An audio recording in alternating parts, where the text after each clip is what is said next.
اعوذ باللہ من الشیطان الرجیم بسم اللہ الرحمن الرحیم۔ عزیزان مان، آج مارچ 1973 کی 4 تاریخ ہے اور درس قرآن کریم کا آغاز سورہ التوبہ کی 32ویں آیت سے ہوتا ہے، 9/32۔ آپ کو یاد ہوگا کہ اس سے پہلی سورہ انفال میں بھی اور سورہ توبہ میں بھی جنگ کے متعلق بڑا تفصیلی ذکر آ رہا ہے۔ پہلے عرب کے ان قبائل سے تصادم اور تزاحم کا ذکر تھا کہ جو اس انقلاب آفرین تحریک کی مخالفت کرتے تھے، اور میں نے یہ بتایا تھا کہ ان کی مخالفت کی بنیادی وجہ یہ تھی کہ اگر یہ نظام نو وہاں قائم ہو جائے، متشکل ہو جائے، تو انہیں نظر آتا تھا کہ انہوں نے اپنے غلط نظام سے جو اس قدر مفادات حاصل کر رکھے ہیں وہ ختم ہو جاتے ہیں۔ قریش کی سیادت ختم ہو جاتی ہے، ان کی تجارت ختم ہو جاتی ہے، ان کے غلام باقی نہیں رہتے، ان کا نسبی تفاخر باقی نہیں رہتا۔ اس لیے انہوں نے انتہا تک مخالفت کی۔ یہ جماعت مکے کو چھوڑ کر مدینے بھی آ گئی تو انہوں نے اس پر بھی ان کا پیچھا نہ چھوڑا۔ مسلسل 7-8 برس تک ان کے ساتھ وہ لڑائیاں لڑتے رہے، تاآں کہ فتح مکہ اور اس کے بعد بھی حنین وغیرہ کی لڑائیوں میں ان کو آخری شکستیں ہوئی اور اس طرح سے ان کا زور ٹوٹ گیا۔ اور اس کے بعد یہ مدینہ اور اس کے ارد گرد رہنے والے یہودی، ادھر سے رومن امپائر، بازنطینی حکومت جسے کہتے ہیں، انہوں نے بھی اس بڑھتی ہوئی راؤ کو روکنے کے لیے ہر قسم کی کوششیں شروع کر دی۔ یہ اہل کتاب کہلاتے تھے، یہ مکے کے اعراب یا قبائل یا قریش، انہیں تو اس زمانے کے اعتبار سے قرآن کریم نے مشرکین کہہ کے پکارا ہے، انہیں اہل کتاب کہہ کے سے تعبیر کیا ہے۔ مقصد ان سب کا ایک ہی تھا، اور مقصد یہ تھا جو اس آیت میں اب شروع ہوتا ہے کہ یہ کیوں ان کے ساتھ جنگیں ہو رہی تھیں، کیوں لڑائیاں ہو رہی تھیں۔ یہ ان کی مملکتیں چھیننے کا سوال نہیں تھا، یہ جعول ارض نہیں تھی۔ ایک آیت میں قرآن نے بتا دیا کہ ان کی کوشش اور سازش کیا تھی، اور اس کے مقابلے میں یہ ٹکراؤ کیوں تھا اور قرآن کا مقصد کیا تھا۔ کہا کہ یریدون ان یطفئوا نور اللہ بافواہہم ویابی اللہ الا ان یتم نورہ ولو کرہ الکافرون، کہ ان کے ارادے یہ ہیں کہ یہ خدا کے اس نور کو پھونکے مار کے بجھا دیں۔ یہ تو ان کے ارادے بتا دیے، 2 لفظوں میں ساری بات کہہ دی کہ ان کی وجہ مخالفت کیا ہے۔ وہ اس آسمانی قندیل کو جگمگاتا نہیں دیکھ سکتے، وہ چاہتے ہیں کہ اسے بجھا دیا جائے، لیکن ایک ہی لفظ میں بتا دیا کہ ان کی کوشش کس قدر حماقت پر مبنی ہے۔ کوئی شخص بھی پھونکے مار کے سورج کے چراغ کو بجھا نہیں سکتا۔ یہ دائمی طور پر روشنی دینے کے لیے آیا تھا، اس لیے ان کے یہ ہزار مضمون ارادے کیوں نہ ہوں، یہ ان میں کامیاب نہیں ہو سکتے۔ اگلا فقرہ جو ہے اس میں اسے پازیٹیولی بات کو کہہ دیا کہ خدا اس نور کو مکمل کر کے رہے گا، خواہ اس سے انکار کرنے والے اور سرکشی برتنے والوں پر یہ بات کتنی ہی گراں کیوں نہ گزرے۔ لیکن ان کے الرغم یہ مکمل ہو کر رہے گا۔ اگلی آیت میں بھی اسی کی وضاحت کی گئی ہے، لیکن میں یہاں پہلے اس لفظ نور کے متعلق یہ عرض کرنا چاہتا ہوں کہ خدا کا یہ نور کیا ہے جس کے خلاف اتنی سازشیں ہو رہی تھی۔ وہ نہیں چاہتے تھے کہ یہ کسی طرح جلتا رہے، اس کی روشنی آگے پھیلے۔ یہ کیا چیز تھی؟ قرآن کریم میں متعدد مقامات پہ اللہ تعالیٰ نے قرآن کو نور سے تشبیہ دی ہے، نور کہہ کر پکارا ہے، اور یہ تشبیہ تامہ ہے۔ حقیقت میں اس قسم کی تعلیم، ایسا نظام، اس قسم کی رہنمائی، اسے نور سے خدا نے تشبیہ دی ہے۔ یہ اگر نہ ہو، یہ خدا کی رہنمائی، یہ تعلیم نہ ہو، تو اسے اس نے کہا ہے ظلمات ہیں، تاریکیاں ہیں۔ جہاں جہاں بھی قرآن میں یہ لفظ آیا ہے تاریکی کے لیے، تو تاریکیاں آیا ہے، ظلمات آیا ہے، اور روشنی کے لیے یہ واحد کا صیغہ نور ہی آیا ہے، جس سے مفہوم قرآن ہے۔ اگر اس قسم کی تعلیم جو دلائل و براہین پر مبنی ہے، علم و بصیرت کی روح سے دی گئی ہے، فکر انسانی کو اپیل کرتی ہے، غور و تدبر سے اس کو سمجھنے کے لیے تاکید کی جا رہی ہے، یہ اگر نہ ہو اس قسم کی تعلیم، تو پھر دنیا میں توہم پرستیاں اور قیاس آرائیاں ہی رہ جاتی ہیں۔ روشنی تو ایک ہی ہوتی ہے، اور یہ کہا کہ تاریکیوں کی کئی قسمیں ہوتی ہیں۔ تو ہی روشنی نہ ہو، تو اس کے بعد یہ کہا کہ انسانیت تاریکیوں میں ٹامک ٹوئیاں مارتی پھر رہی تھی۔ سورہ ابراہیم میں ابتدائی الفاظ ہی یہ ہیں، الف لام را کتاب انزلناہ الیک، ہم نے یہ کتاب تیری طرف بھیجی ہے رسول، لتخرج الناس من الظلمات الی النور، تاکہ تو نوع انسانی کو تاریکیوں سے نکال کر روشنی کی طرف لے جائے۔ بڑی ہی جامع چیز ہے، دو لفظوں میں دو بات کہہ دی گئی ہے۔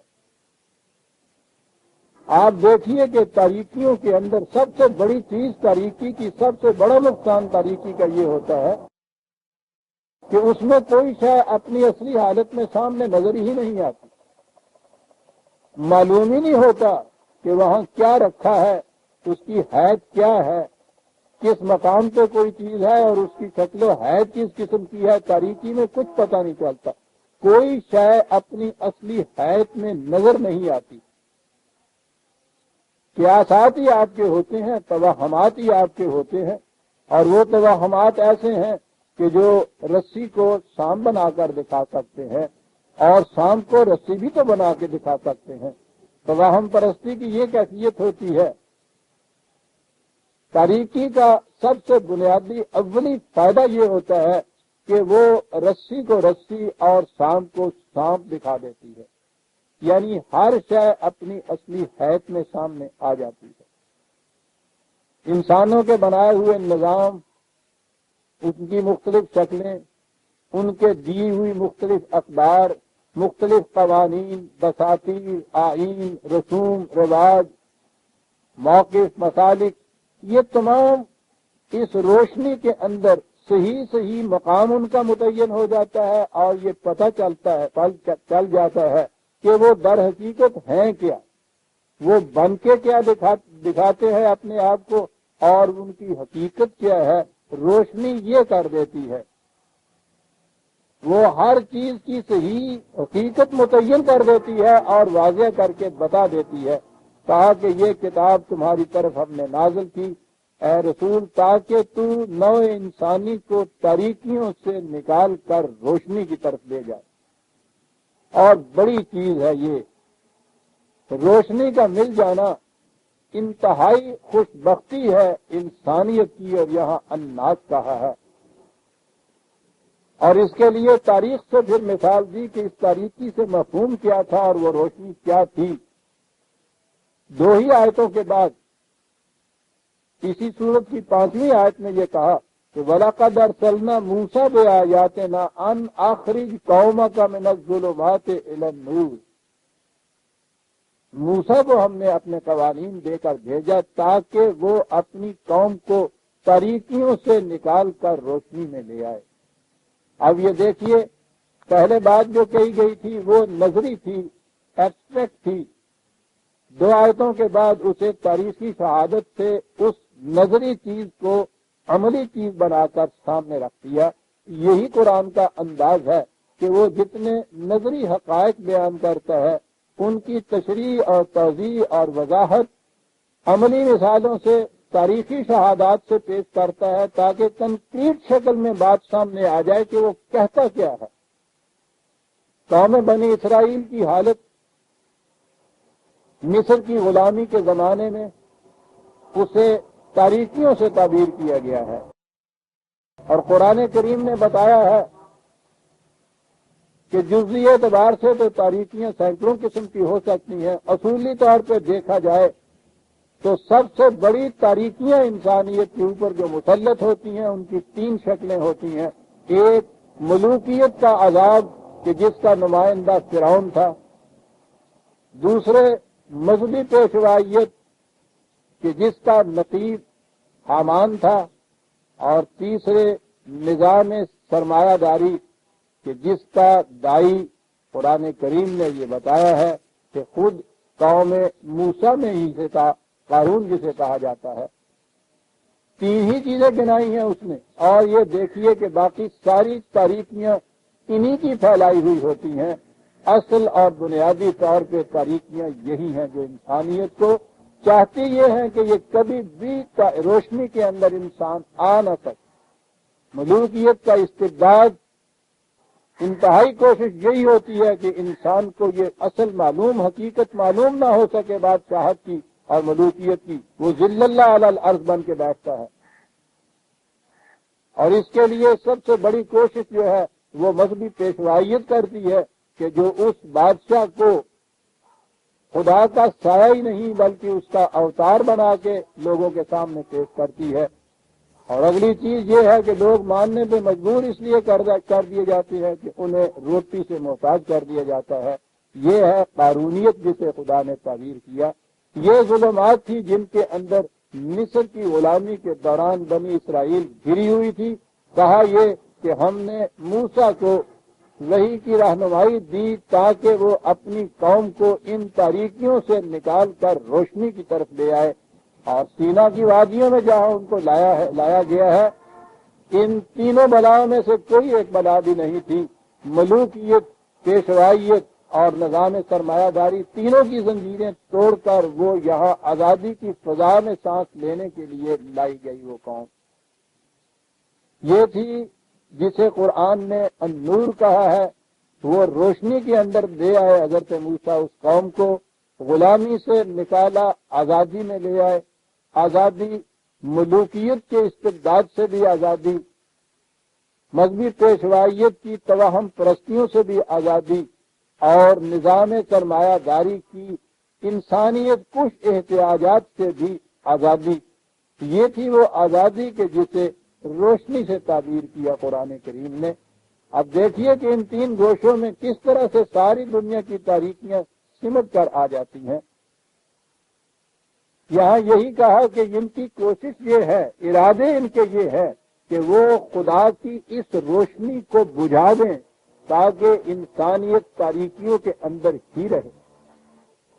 اب آپ نے دیکھا کہ یہ اصل میں جو ٹکراؤ ہو رہا تھا، سب سے پہلے نبی اکرم صلی اللہ علیہ وسلم اور جماعت صحابہ ایک طرف، اور یہ ساری قوتیں جو تھیں وہ دوسری طرف، خواہ وہ قریش کے جیوش اور عساکر ہوں، اور خواہ وہ یہودیوں کی سرمایہ داری کا نظام ہو، اور خواہ وہ عیسائیت کے احبار و رہبان ہوں، ان تمام کی متحدہ کوشش یہ تھی، ان کے ارادے یہ تھے کہ قرآن کا نور پھیلنے نہ پائے۔ اور یہی وہ ارادے عزیزان مان، یہ کوششیں اور یہ سازشیں 1400 سال سے جاری ہیں۔ ایک ہی چیز ہے، یاد رکھیے، جس کی مخالفت ہوتی ہے ان تمام نظاموں کی طرف سے، اور وہ ہے قرآن کی روشنی۔ یاد رکھیے مذہب کی مخالفت کوئی بھی ان میں سے نہیں کرتا، اس کی تو آزادی دیتے ہیں۔ بڑی سے بڑی مستبد حکومت کے اندر بھی مذہبی آزادی حاصل ہوتی ہے، مذہبی پیشواؤں کو بھی آزادی ہوتی ہے کہ وہ جب جی چاہے واز اور نصیحت کرے، ممبروں کے کھڑے ہو کے گھنٹہ گھنٹہ 2 گھنٹے ساری ساری رات کا واز کرتے رہیں، کوئی پابندی عائد نہیں ہوتی ان کے اوپر بھی۔ نظام سرمایہ داری کو تو اور زیادہ فروغ دیا جاتا ہے اس کے اندر۔ ان چیزوں کی مخالفت کوئی نہیں کرتا، مذہب کی مخالفت کوئی نہیں کرتا، مخالفت ہوتی ہے قرآن کے لائے ہوئے نظام کی۔ اور اس مخالفت کی ابھی تو ہم ذکر کر رہے تھے کہ جو غیر مسلم تھے ان کی طرف سے یہ مخالفت، مشرکین عرب کی طرف سے، یہود و نصارہ کی طرف سے یہ مخالفت، ایران کی طرف سے، بازنطینی حکومتوں کی طرف سے مخالفت، انہوں نے یہ دیکھ لیا کہ براہ راست اس کی مخالفت کرنے سے یہ دیا بجھ نہیں سکتا، تو پھر اس کے لیے سازش کی گئی کہ خود مسلمانوں کے اندر یہ تاریخیں چلائی گئیں کہ وہ اس دیے کو بجھا دیں۔ اور اس سازش کا سب سے پہلے ظہور اس نظریہ کے ماتحت ہوا۔ قرآن ایک منفرد حقیقت ہے، یونیک چیز ہے، لا شریک ہے، اس کے کوئی مثل و نظیر نہیں ہے، یا وہ قرآن ہے یا وہ غیر قرآن ہے۔ مسلمانوں کے اندر پہلے یہ عقیدہ پیدا کیا گیا، مثلہ ماہو، قرآن کی مثل قرآن کے ساتھ کچھ اور، بس یہ تھا وہ پہلا تخم جو بویا گیا اس دیے کو بجھانے کی کوششوں کی سازشوں میں۔ قرآن کی مثل قرآن کے ساتھ، اور پھر قرآن تو اتنی چھوٹی سی کتاب، وہ مثل اور اس کے ساتھ جو ہے اس کو پوچھو ہی نہیں کہ وہ ضخیم در ضخیم کتابوں کا انبار جو اس کی مثل اس کے ساتھ کہا گیا۔ عقیدہ وضع کیا گیا کہ وحی کی 2 قسمیں تھیں، ایک وحی قرآن کے اندر آ گئی، اسی کی مثل اس کے ساتھ دوسری وحی روایات کی کتابوں میں آ گئی، جنہیں احادیث کی کتابیں کہتے ہیں، جنہیں نہ رسول اللہ صلی اللہ علیہ وسلم نے مرتب فرمایا، نہ صحابہ کرام نے مدون کیا، نہ انہوں نے جمع کیا، وہ پہلے دور میں کہیں سامنے ہی نہیں آتی، 250-300 سال بعد جا کر وہ کتابیں مرتب کی گئی، اور اس طرح سے جمع کی گئی روایتیں، روایت ہی ان کو کہا اس لیے جاتا ہے کہ وہ زبانی کلامی سنی سنوئی باتیں تھیں، کوئی لکھا ہوا ریکارڈ پہلے موجود نہیں تھا، انہیں اکٹھا کیا گیا اور ان کے متعلق عقیدہ یہ دیا گیا کہ یہ وحی ہے خدا کی طرف سے، اور قرآن کی مثل قرآن کے ساتھ ہے۔ پہلا یہ عقیدہ دیا، اور اس کے ساتھ پھر یہ تو متوازی چلتا تھا نا، قرآن کے ساتھ قرآن کے مثل۔ اگلا عقیدہ یہ دیا کہ قرآن کی ہر آیت کی تفسیر ان کے ذریعے سے ہوگی۔ اس کے بعد عقیدہ یہ دیا گیا کہ قرآن میں اور ان میں جہاں کہیں تضاد واقعہ ہوگا، قرآن کا وہ مطلب سمجھا جائے گا جو ان میں بیان کیا گیا ہو۔ اور آگے بڑھے تو پھر یہ عقیدہ آ گیا کہ یہ قرآن کی آیتوں کو منسوخ بھی کر سکتی ہے۔ غور فرمایا آپ نے کہ یہ جو خدا کا نور تھا، یہ دیا جو تھا، اس نور کو بجھانے کے لیے یہ جو کوششیں ہیں، باہر کی کوششوں کو تو چھوڑ دیجئے، وہ تو نمایاں ہو کے نظر آ جاتی ہیں کہ یہ مخالفین ہیں، ان کی یہ کوششیں ہیں۔ یہ کوششیں آپ کے اندر سے کس طرح سے کی گئی؟ نتیجہ اس کا یہ ہے کہ آج دنیا میں جو آپ کا مروج اسلام ہے، اس میں قرآن کا کوئی حصہ نہیں، وہ بیشتر الرغم قرآن کے خلاف ہے۔ یوں یہ ارادے کیے گئے اس نور کو بجھانے کے لیے، لیکن اس نے آگے یہ کہا تھا کہ یہ بہرحال ان کی پھونکوں سے یہ آسمانی قندیل نہیں بجھائی جا سکتی۔ پہلی چیز تو اس کی یہ ہے، اور یہ واقعی اعجاز ہے اور قرآن کے اور خدا کے اس دعوے کی مشہور دلیل ہے کہ قرآن کریم محفوظ چلا آ رہا ہے اسی طرح سے اپنے الفاظ اور حروف میں، جس طرح رسول اللہ صلی اللہ علیہ وسلم نے لوگوں کو دیا تھا۔ پہلی چیز تو یہ ہے، اور اسی لیے سورہ نور میں جو قرآن نے یہ کہا ہے نا کہ اللہ نور السماوات والارض، وہاں بھی یاد رکھیے وہ خدا نے اپنی ذات کے متعلق کوئی تشبیہ نہیں دی ہے. یہ بھی مغالطہ ہے لوگوں کو جب کہا گیا ہے کہ خدا نے اپنے آپ کو خود نور سے تشبیہ دی ہے. اس نے تو خود قرآن میں کہا ہے لیسا کمثلہ شیء. اس کی مثال بھی نہیں بیان کی جا سکتی, اس کی تشبیہ بھی نہیں بیان کی جا سکتی. تو یہ خدا کی ذات کی تشبیہ یا مثال نہیں ہے کہ وہ نور السماوات والارض ہے. وہ یہ وحی ہے, خدا کی دی ہوئی یہ وحی, یہ رہنمائی ہے. خارجی کائنات میں بھی اس کے دیے ہوئے قوانین ہیں جن سے روشنی ہوتی ہے, اور انسانوں کی زندگی میں بھی اس کے دیے ہوئے قوانین ہیں جو قرآن کے اندر محفوظ ہے جن سے روشنی ہوتی ہے.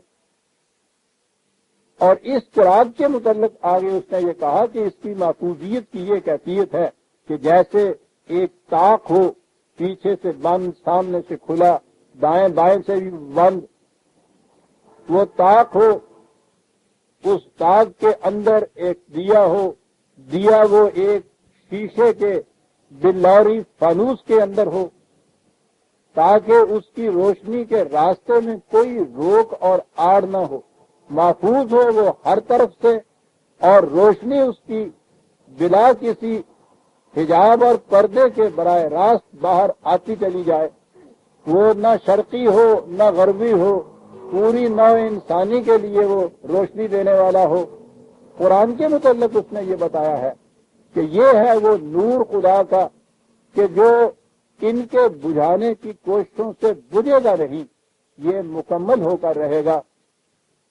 اور جیسا میں نے عرض کیا ہے کہ پہلی چیز تو اس کی یہ ہے کہ قرآن محفوظ چلا آ رہا ہے, باوجود کہ اس کے لیے اتنی کوششیں اس سے ہٹانے کے لیے کی گئی, غیروں نے بھی کی اور اپنوں کے ہاتھوں سے بھی اس طرح سے وہ کوششیں ہوتی چلی گئیں, لیکن قرآن محفوظ چلا آیا. اگلی بات اگلی آیت میں ہے, میں وہ عرض کروں گا کہ قرآن نے پھر آگے دعویٰ یہ کیا ہے, یہ دونوں آیتیں اکٹھی ہیں. اور یہ میں عرض کر دوں کہ یہ جو آیت ہے کہ یہ ارادہ کرتے ہیں کہ اس نور کو بجھا دیں, دوسرے مقام پہ بھی آئی ہے, حوالہ لکھ لیجئے 61/8, 61/8. اگلی آیت بھی وہاں بھی آئی ہے اور یہاں بھی آئی ہے, دو مقام پہ آئی ہے, اور ایک اور مقام پہ وہ آیت آئی ہے 48/28, اور وہ آیت ہے هو الذی ارسل رسولہ بالہدی ودین الحق لیظہرہ علی الدین کلہ ولو کرہ المشرکون. یہ عظیم آیہ جلیلہ. کہا کہ خدا نے اپنے رسول کو یہ رہنمائی اور ایک حقیقت پر مبنی نظام دے کر بھیجا, اور وہ بھیجا اس لیے کہ وہ دنیا کے تمام باطل نظاموں پر غالب آ کر رہے, خواہ مشرکین کو یہ بات کتنی ہی ناگوار کیوں نہ گزرے. قوانین خداوندی کے ساتھ اور قوانین ملانے والے جو ہیں اور اس قسم کے نظام جو دنیا کے اندر چاہتے ہیں کہ رائج ہوں, انہیں یہ بات کتنی ہی گراں کیوں نہ گزرے, خدا اپنے اس نظام کو جو اس نے اس رسول کی وساطت سے بھیجا ہے وہ باقی نظام ہائے باطل کے اوپر غالب آ کر رہے گا. یہ ہے جو میں نے کہا ہے کہ عظیم آیت ہے قرآن کریم. کہا یہ جاتا ہے کہ صاحب قرآن کا تو دعویٰ یہ ہے کہ یہ غالب آ کر رہے گا, اور ہم دیکھ یہ رہے ہیں کہ ساری دنیا میں مسلمان سارے غیر مسلموں کے مقابلے میں ذلیل اور خوار ہیں. تو یہ غالب کیا ہے؟ یہ تو مغلوب ہو کے رہا, یہ تو مفتوح ہو کر رہا, یہ تو مغلوب علیہ ہو کر رہا. اور دعویٰ یہ تھا کہ یہ تمام نظام ہائے حیات پر جو باطل کے نظام ہیں ان کے اوپر یہ غالب آ کر رہے گا. یہ ذہن میں اعتراض اٹھتا ہے, مخالفت کی غرض سے نہ بھی اٹھے, دیانتداری سے بھی اٹھ سکتا ہے. یہ خود ایک دیانتداری سے غور کرنے والا مسلمان بھی جب سوچے اور حقیقت اس کے سامنے واضح نہ ہو تو اس کے دل میں بھی یہ خیال پیدا ہوگا کہ صاحب یہ دعویٰ پھر کیا ہے کہ یہ باقی نظاموں پر غالب آ کر رہے گا. تو مسلمان تو ساری دنیا کے اندر ذلیل ہے, باطل کے نظام غالب آ رہے ہیں, یہ بات سمجھنے کی ہے، کیونکہ جیسا میں نے عرض کیا ہے کہ اگر مخالفت کی نیت سے یہ اعتراض نہ بھی ہو، جنرلی بھی یہ بات ذہن میں پیدا ہو سکتی ہے حقیقت کے سامنے نہ ہونے کی وجہ سے، اور وہ حقیقت یہ ہے کہ پہلی چیز تو یہ ہے کہ ہم نے یہ جو قرآن کی روح سے نظام آیا تھا اس میں اور مذہب میں فرق نہیں کیا، وہ مذہب کی شکل اختیار کر گیا۔ قرآن نے تو مذہب کا لفظ ہی کہیں استعمال نہیں کیا آپ نے۔ پہلی سازش اسلام کے خلاف یہ تھی کہ یہ دین نہ رہے، یہ ایک نظام زندگی نہ رہے، بلکہ یہ مذہب میں تبدیل ہو جائے۔ تو خدا نے یہ تو نہیں کہا تھا کہ اگر تم اسلام کو ایک مذہب بنا لو گے تو اس مذہب اسلام باقی مذاہب کے اوپر غالب آ کر رہے گا۔ یہ آپ کے ہاں جو مناظرے اور مباحثے یہ سارے ہوتے چلے آئے، آج کل تو وہ چنا قحط سالے شد اندر دمش کہ یارہ فراموش کر دھند عشق، وہ اس قسم کی اقتصادی بدحالیاں ہوئی ہیں کہ اس قسم کی چیزیں جو پہلے آتی تھیں یہ بس ایک قسم کی شاعری تھی، جو پیٹ بھر جاتا تھا تو پھر یہ شروع ہو جاتی تھی چیزیں۔ اب یہ نہیں ہو رہی آج کل، لیکن اس سے ذرا پہلے ہمارے اپنے دور میں یعنی بچپن میں ہی نہیں بلکہ اس کے بعد کے دور تک ہم خود ان میں بڑے زور و شور سے حصہ لیتے تھے، بڑے زور سے مباحثے ہوتے تھے۔ اور ذاتی بات آ جاتی ہے، میں تو بٹالے کا رہنے والا تھا، بڑا ہی مذہبی شہر تھا، شدت کے ساتھ ہر فرقے کے لوگ وہاں موجود تھے، اور قادیان کا تو وہ باب القادیان تھا، ریلوے اسٹیشن ہی بٹالا تھا قادیان کا۔ اور یہ ایک چیز مسلسل چلتی تھی، جیسے دریا کے کنارے کے گاؤں میں رہنے والے بچے جماندرو تراکی ہوں نے یہ بٹالے کے بچے جماندرو مناظر ہوں، ہر ویلے انہوں نے ایک کھڑکا لگا رہنا ہوں، اسکولوں چھٹی ہونی تو اسٹیشن پہ چلے جانا، وہ ایک آدھ گاڑی آیا کرتی تھی اس زمانے میں، اور وہیں اترنا ہوتا تھا ان گلویوں میں قادیانیوں نے، وہاں جانے کے لیے کوئی اور راستہ ہی نہیں تھا۔ اس اسٹیشن سے لے کے وہ جو اڈا تھا اکوں کا جہاں سے قادیان کے لیے اکے چلا کرتے تھے، اچھا خاصا فاصلہ تھا۔ اب تو جاتے کبھی دیکھتے تھے تو گاؤں کو میل بھر نظر آتا ہوگا، اور اس زمانے میں تو وہ بڑا لمبا نظر آیا کرتا تھا۔ تو اسٹیشن سے انہوں نے اترنا اور وہاں اڈے تک پیدل چلنا ہوتا تھا۔ تو کیفیت یہ ہے کہ یہ بیچارے اتر رہے ہیں، چل رہے ہیں، دائیں بائیں جھرمٹ ان کے ساتھ بحث چل رہی ہے، مناظرہ ہو رہا ہے، ان کی بھی کیفیت ہوتی ہے کہ یہ چپ نہیں کرتے، چلا جا رہا ہے۔ یعنی یہ ایک مسلسل چیز ہوتی تھی۔ پھر شہر کے اندر اہل حدیث اور یہ حنفی گڑھ ہوتا تھا ان کا، شیعہ حضرات کا بھی ایک معاملہ بڑا خاصا ہوتا تھا، آریہ سماج وہاں بڑے زور کا ہوتا تھا، عیسائیوں کے وہاں اسکول بھی تھے، عیسائیوں کے مرکز بھی تھے وہاں تبلیغ کے، وہ عجیب و غریب قسم کی ایک بستی تھی صاحب، شدید قسم کی مذہبی۔ تو آپ سوچئے کہ جہاں اتنے مذہب شدت سے اکٹھے ہو جائیں اور روٹی مل جائے آسانی سے، تو پھر مناظروں کے سوا اور کام کیا تھا؟ اور یہ بڑا کار ثواب کا کام جسے کہتے ہیں یہ سمجھا جاتا تھا صاحب۔ یا مناظرہ فتح کر کے ہم آتے تھے اور دونوں فریق ہی اپنے آپ کو فاتح سمجھتے تھے، ان کا بھی جلوس نکلا کرتا تھا، ہمارا بھی جلوس نکلا کرتا تھا۔ مذہب میں تو قول فیصل ہو ہی نہیں سکتا نا۔ میں کیا یہ رہا تھا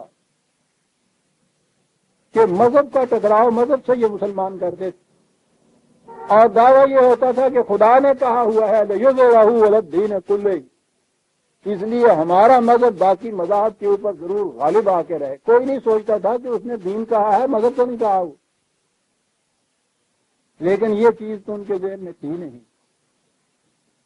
یہ چیز اگر اس کو ذاتی مدح سرائی نہ کہی جائے تو میں عرض کروں گا کہ اللہ کا احسان ہے اس دور میں یہ چیز کہ یہ دین ہے، مذہب نہیں ہے۔ دین اور مذہب میں فرق جو ہے اتنا نمایاں طور پر یہ اس عاجز کی طرف سے ہی بات آئی ہے، اور آج یہ اللہ کا شکر ہے کہ بڑی عام ہو رہی ہے۔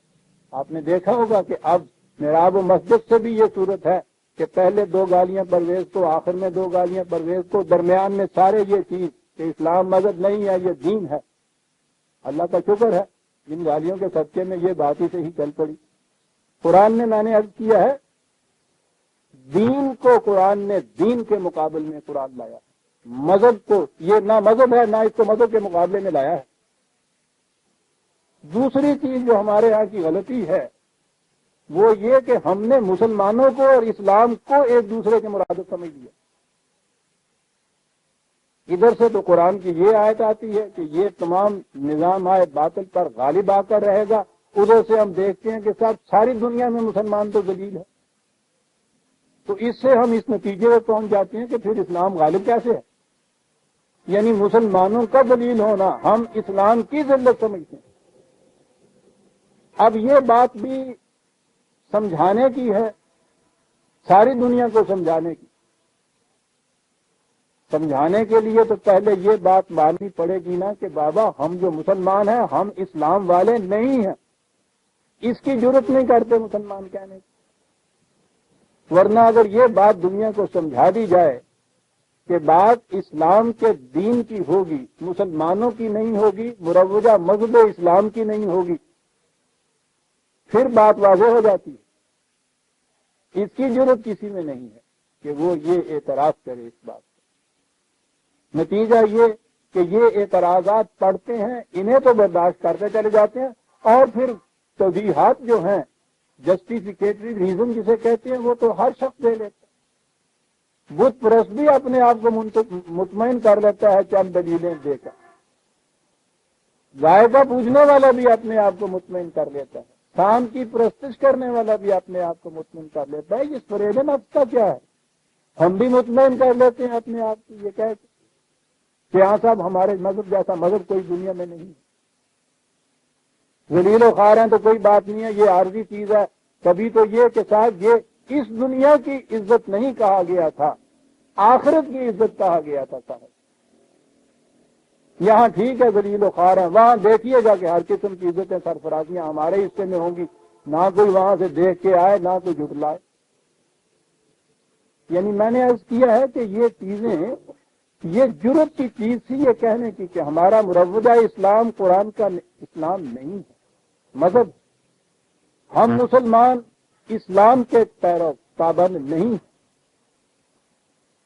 اور آگے پھر بات چلتی کہ ہاں آؤ اب گفتگو ہم کریں کہ یہ جو قرآن نے کہا تھا کہ یہ نظام تمام نظام ہائے باطل پر غالب آ کر رہے گا، تم جو جی میں آئے کر لو یہ غالب آ کر رہے گا، اس نقطے کے اوپر اگر بات ہوتی تو پھر ہم بتا سکتے دنیا کو کہ غالب آتا ہے۔ یہ دین ہے کیا جو قرآن نے دیا ہے؟ یہ زندگی کے نظام کا ایک ضابطہ ہے، کچھ اصول ہیں، کچھ قوانین ہیں، کچھ اقدار ہیں، کچھ ویلیوز ہیں جو وحی کی روح سے دی گئی ہیں، قرآن کے اندر منضبط ہیں۔ ان کا نام عملی شکل میں جب یہ آتا ہے تو یہ الدین کہلاتا ہے۔ قرآن کا کوئی اصول، کوئی قانون، کوئی قدر اس کی جب وہ انسانی معاشرے کے اندر اس کے اوپر عمل شروع ہوتا ہے تو وہ حصہ جو ہے وہ دین کا حصہ بن جاتا ہے۔ یہ کچھ پھر سن لیجئے، یہ کچھ اصول ہیں، اقدار ہیں، قوانین ہیں جو قرآن نے دیے، غیر متبدل ہیں، مکمل ہیں، اور اس کے ساتھ کہا یہ کہ یہ غالب آ کر رہیں گے ہر اس نظام سے، ہر اس اصول اور قدر پر کہ جو وحی کی نہیں ہوگی، انسانوں کے ذہن کی تراشیدہ ہوگی۔ اب دو باتیں آ گئی،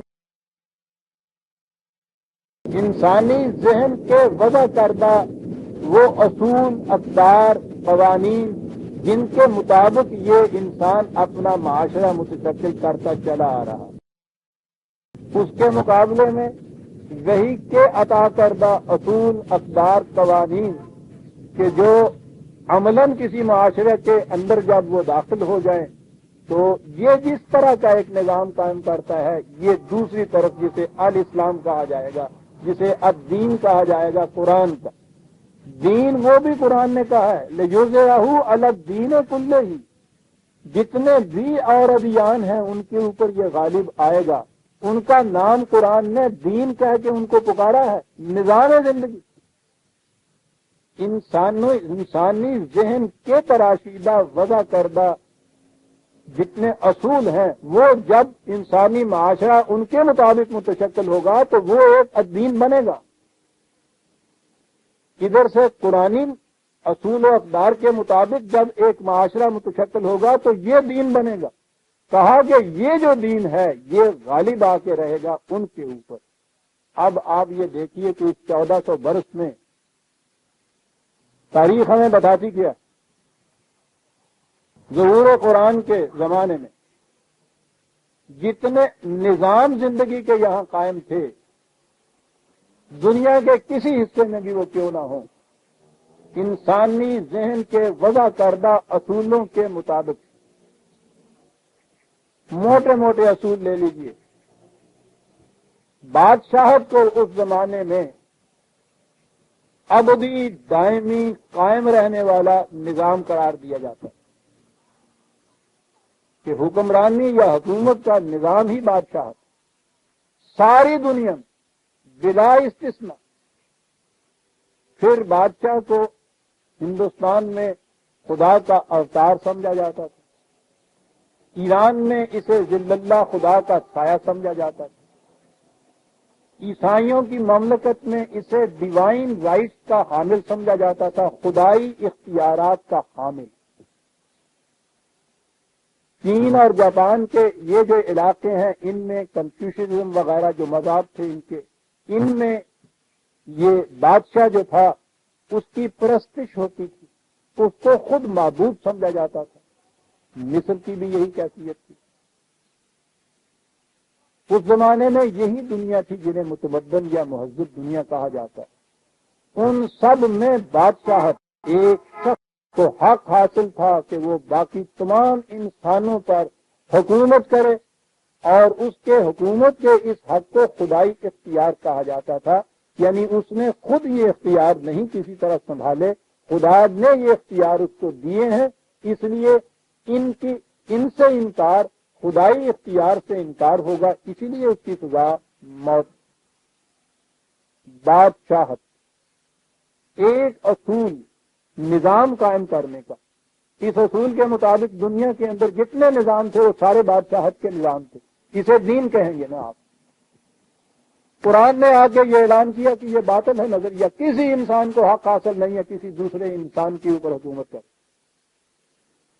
اس نے کہا کہ یہ زندگی کا تمہارا نظام جو ہے اجتماعی, اس کے لیے چند اصولوں کی ضرورت ہے, چند ضوابط کی ضرورت ہے, کچھ پابندیوں کی ضرورت ہے. وہ کسی انسان کو حق حاصل نہیں ہے کہ وہ پابندیاں اور اصول وضع کرے. وہ خدا کی طرف سے ملے ہیں اور وہ قرآن کے اندر ہے. ان اصولوں کے مطابق ایک نظام تمہارا متشکل ہوگا اور اس میں تمہارے معاملات جو ہیں وہ امرہم شورا بینہم, ان کے معاملات ان کے باہمی مشورے سے طے ہو جائیں گے. یہ تھا دوسرا اس نے الدین, یہ اصول دیا کہ اسے اگر تم عملاً متشکل کرو گے تو یہ الدین ہوگا ان ادیان کے مقابلے میں جو اس زمانے میں ساری دنیا میں رائج تھی.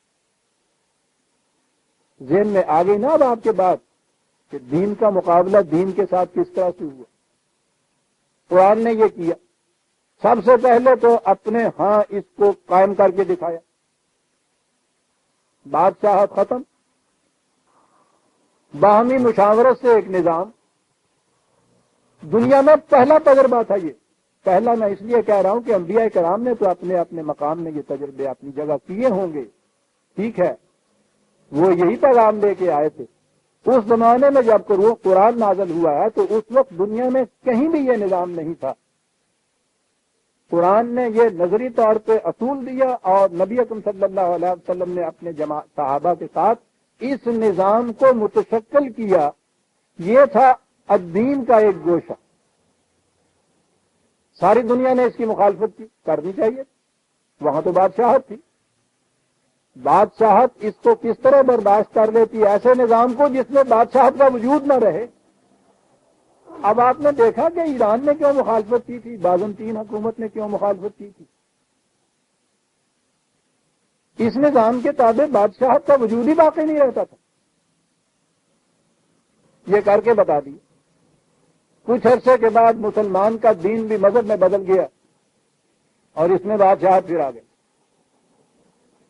سوال یہ ہے کہ اس 1400 سال میں پھر یہ جو انسان چلے ہیں، اب وہ طریق رہ گیا جس کو عقل کا تجرباتی طریق کہتے ہیں، ٹرائل اینڈ ایرر۔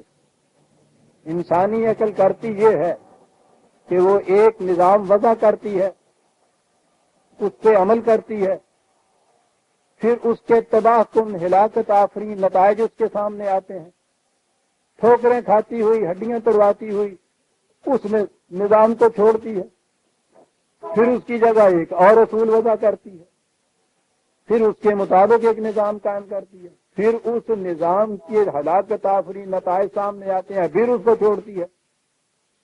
یہ طریقہ ہے عقل کا، تجرباتی طریقہ، یہ کرتی چلی آئی ہے عقل، اور اس کے مطابق ٹکراؤ بھی ہوتے چلے آئے۔ آپ فرمائیے کہ اس 1400 سال کے عرصے کے بعد آج جب کہ ہم گفتگو کر رہے ہیں، وہ قرآن کا دیا ہوا نظریہ کہ بادشاہت غلط ہے، نظام باہمی مشاورت سے معاملات طے ہونے چاہیے، یہ اصول غالب آیا ہے یا وہ اصول غالب رہا ہے جو اس زمانے میں تھا کہ بادشاہت ہی سے ہی نظام ہے؟ کون سا اصول غالب آیا ہے؟ ساری دنیا آج جمہوریت پہ پہنچی ہوئی ہے۔ بادشاہتیں تو ایک ابھی وہ انگلستان کی ہے، لیکن اسے تو وہ کہتے ہیں کہ وہ تاش کا بادشاہ ہوتا ہے پتا، وہاں کی بادشاہت ہے نہیں، وہ ایک ٹریڈیشن ہے، اگر کہیں ہے تو خیر سے مسلمانوں کے ہاں ہی ہیں یہ چیز۔ یہ آپ حیران ہوں گے کہ اب دین کی طرف عقل و فکر کی روح سے باقی قومیں غیر مسلم جو ہیں وہ جلدی آتی ہیں اور یہ سب سے پیچھے ہوتے ہیں، اس لیے کہ ان کے ہاں تو عقل و فکر سے کام لینا حرام ہے نا، یہ تو مقلد ہیں، کچھ اپنے ہاں کے مذہبی پیشواؤں کے مقلد، کچھ باقی قومیں جو دنیا میں ترقی کرتے ہیں ان کے مقلد، تو مقلد تو ہمیشہ پیچھے رہتا ہے۔ اور قرآن نے تو ان کے لیے کہا تھا اماما للمتقین، ان کا مقام بتایا تھا جو سب سے آگے چلنے والا ہو۔ بہرحال میں کیا یہ رہا تھا کہ یہ مسلمان ان چیزوں کو قبول کرنے میں بھی پیچھے کیوں ہوتے ہیں؟ اس لیے کہ یہ اپنی عقل و فکر سے کام نہیں لیتے، دوسروں کو دیکھتے ہیں۔ مسجد میں گئے تو جو نیت امام دی سو نیت میری پیچھے امام دے، اللہ اکبر، جو میری نیت ہو میری نیت، یعنی آپ یہ بھی نہیں فیصلہ کرنا کہ میری نیت کی ہے، تو جو نیتوں تک میں مقلد ہو وہ زندگی کے عملی شاہراہ حیات میں مقلد کیوں نہ ہو؟ وہاں یہ تقلید، باہر آ کے دیکھا کہ اچھا بھائی وہ یورپ میں یہ چیز ہو رہی ہے، بہت اونچے چلے گئے لوگ، بہت آگے چلے گئے، انہوں نے کہا اللہ اکبر، چل جناب، جو نہیں تو وہ سامان دی ہوئی میری، اللہ اکبر جناب، انہوں نے دھکے کھادے، پھر کوئی اور امام لے آندا، جی یہ کون ہے؟ یہ شافعی مذہب کا امام ہے گا، انہیں انفیدہ نہیں، یعنی ان رشیا گل تک لگتا مقلد کا مقلد رہا۔ اس نظام میں تبدیلی ہوئی ہے تو یہ بغیر مزاحمت کے نہیں ہوئی۔ پوچھئے نہیں صاحب، بادشاہت کو اڑانے میں اور یہاں تک جمہوریت تک پہنچنے کے اندر کتنی مزاحمت ہوئی ہے۔ قرآن کے دیے ہوئے اصول کو باہر لانے کے لیے وہ مسلم قوم ہو یا غیر مسلم قوم ہو، جو قوم بھی اس کو عملاً متشکل کرنا چاہے گی اس اصول کی مخالفت ضرور ہوگی۔ یہاں تک تو پہنچی ہے ابھی جمہوریت، لیکن یہ بھی ابھی قرآنی جمہوریت نہیں ہے۔ اس جمہوریت میں یہ تھا کہ یہ جو فریم ورک ہے، حدود ہیں جن کے اندر تم باہمی مشاورت سے کام کر سکتے ہو، وہ حدود غیر متبدل ہیں اور قرآن کی خدا کی طرف سے دی ہوئی حدود ہیں۔ یہ جو ابھی تک جمہوریت کے باوجود ٹکراؤ ہو رہا ہے انسانوں میں باہمی اقوام میں، وہ اس لیے ہے کہ وہ حدود ان کے پاس نہیں ہے، ابھی یہاں نہیں پہنچی ابھی انسان، لیکن اس کے بعد پہنچے گی۔ اب بھی اس جمہوریت کے ہاتھوں بھی یہ تنگ آ رہے ہیں اور وہ سوچ رہے ہیں کہ اقوام عالم میں کوئی چیزیں ایسی ہونی چاہیے کہ جنہیں وہ سب قومیں تسلیم کریں اور جنہیں کوئی قوم بدل نہ سکے۔ عزیزان من سنیے کہاں پہنچ رہے ہیں۔ یہ ڈسکشنز آج ہوتی ہے ان کی اقوام کے اندر، یہ جو کوششیں ہو رہی ہیں یہ لیگ آف نیشنز کی پہلے ہوئی اور اب یونائٹڈ نیشن وغیرہ کی ہوئی، یہ کیا کوششیں ہیں؟ کوششیں یہ ہیں کہ اقوام عالم بیٹھ کے کوئی ایسی حدیں تجویز کر لے کہ جو غیر متبدل ہوں اور کوئی قوم ان حدوں کو توڑ نہ سکے۔ اس کا احساس ان کے دل میں آ گیا ہے کہ جمہوریت اس کے بغیر کامیاب نہیں ہو سکتی۔ اب وہ پابندیاں اور حدیں جو ہیں وہ نہیں مل رہی۔ ہر قوم جو وہ پابندی اور حد تجویز کرتی ہے اس میں اپنی قوم کا مفاد ان کے پیش نظر ہوتا ہے، باقی قوموں کے وہ خلاف جاتی ہے، دوسری قومیں اسے مانتی نہیں۔ اگر کہیں لفظی طور پر ایک چارٹر پہ اس پر دستخط بھی کر دیتی ہیں تو جب گھروں میں جاتی ہیں تو اس کے خلاف کرتی ہیں۔ آ جائے گی یہ قوم، انسانیت کو آنا ہے یہاں۔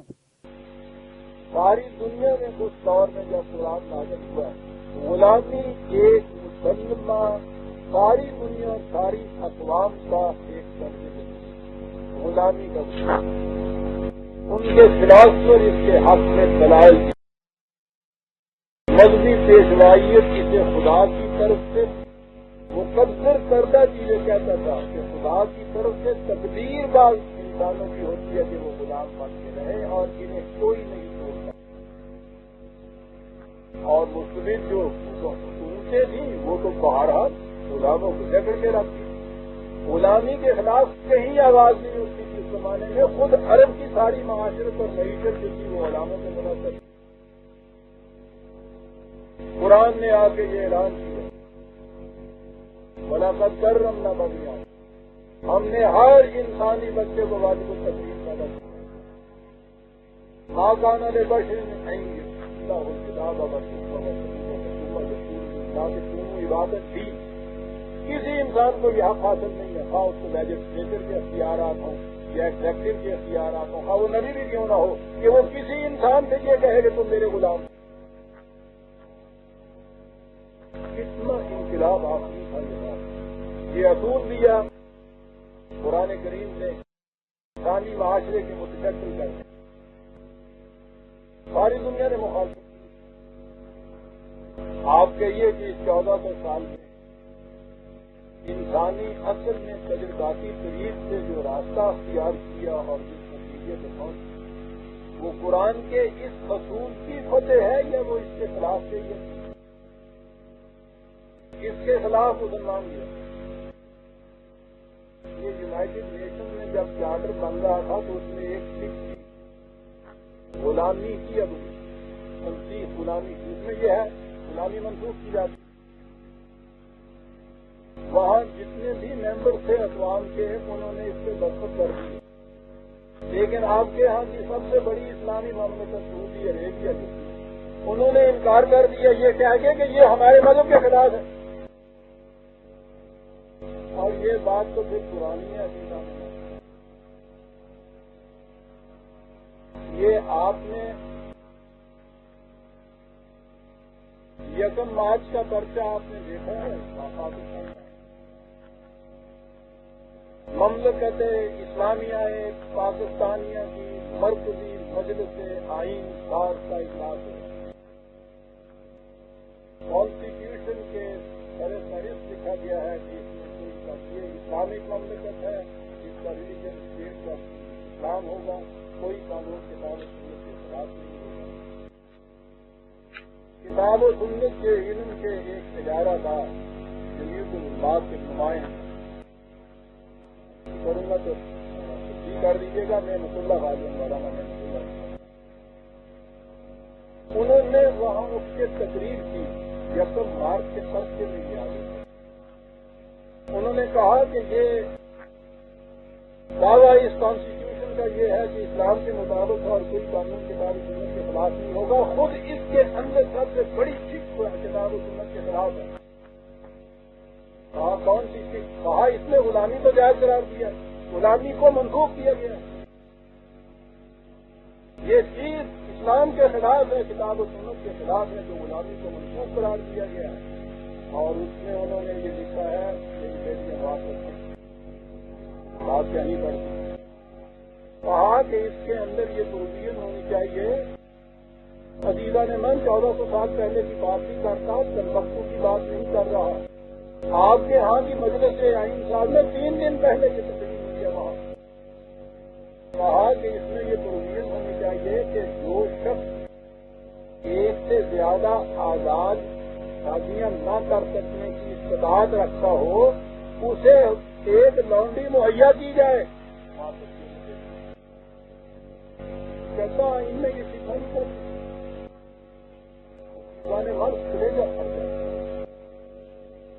ساری دنیا میں یہ براڈ کاسٹ ہوئی کہ ایک اسلامی مملکت وجود میں آئی۔ ہمارا دعویٰ یہ تھا انڈیا سے الگ ہونے کا کہ وہاں ہم اسلام کے مطابق زندگی بسر نہیں کر سکتے، ہم اپنی مملکت بنائیں گے جہاں ہم اسلام کے مطابق زندگی بسر کریں۔ ثبوت اس دعوے کا یہ ہے کہ ہندوستان میں غلامی منسوخ کر دی ہوئی ہے اپنے ہاں، وہاں ہم رہتے تو وہ یہ کہتے ہیں ہم اسلام کے مطابق زندگی بسر نہیں کر سکتے تھے، تو یہاں بھی اسلام کے مطابق زندگی ہونی چاہیے۔ آئین میں یہ چیز ہونی چاہیے کہ غلامی منسوخ نہیں کی جائے گی، اور یہ چیز ہونی چاہیے کہ جو شخص ایک سے زیادہ ہو اور دین کی شراب نہ رکھتا ہو اسے ایک نامی مہیا کی جائے۔ میں کیا یہ رہا تھا کہ زمانہ انسان خالص اصل کی تجرباتی طریق سے بھی جن چیزوں کے اوپر پہنچ رہا ہے وہ قرآن کے مطابق ہے، اور اس میں سب سے آخر میں جو لوگ آتے ہیں وہ خود مسلمان ہیں۔ لیکن بات تو یہ تھی کہ قرآن نے دعویٰ کیا تھا کہ یوں دے رہا ہوں غلط دین سن لے، کیا اس دعوے کا ثبوت تاریخی شہادات دے رہی ہے کہ نہیں؟ حضور قرآن کے زمانے میں نظام سرمایہ داری ساری دنیا کا مسلمان نظام، یہی اس کے خلاف کوئی آواز نہیں۔ قرآن کریم نے آ کر یہ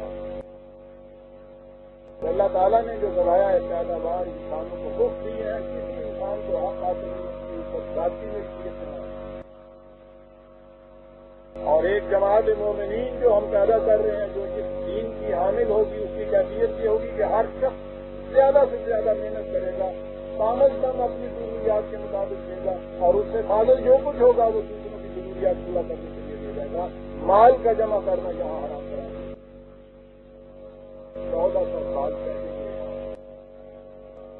اب آپ نے سوچا کہ اس کی مخالفت کیوں ہوتی، کیوں 82 جنگیں لڑنی پڑی تھی؟ ساری دنیا نے بتا دیا، انہوں نے یہ نظام قائم کر کے بھی بتا دیا۔ اس کے بعد پھر یہ دین مذہب میں بدل گیا، اسلامی سرمایہ داری سلسلہ کرنا 1400 سال تک انسانی نسل نے تجرباتی طریق مختلف اختیار کیے، اور اس کے بعد ہم پھر آج کے دور کی بات کر سکتے ہیں، آنے والے کی تو ہم نہیں کر سکتے، خیر کا علم نہیں ہے۔ آج کے دور تک بھی انسان جس نتیجے میں پہنچا ہے، آپ سوچیے کہ وہ قرآن کا دیا ہوا جو نظام یا اس کی صرف ہے وہاں پہنچا ہے، یا وہ جو اس زمانے میں باطل نظام مسلط تھے ان تک پہنچا۔ دنیا کے آج کیپٹلسٹ کنٹری بھی یہ کہنے سے مجبور ہو گئے ہیں کہ ویلفیئر اسٹیٹ تو ہونی چاہیے، اپنے مقام سے وہ بھی کھل گئے۔ آ رہی ہے یہ چیز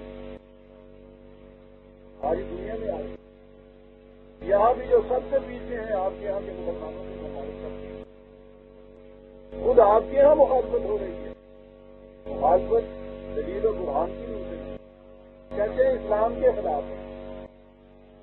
divine rights of private property,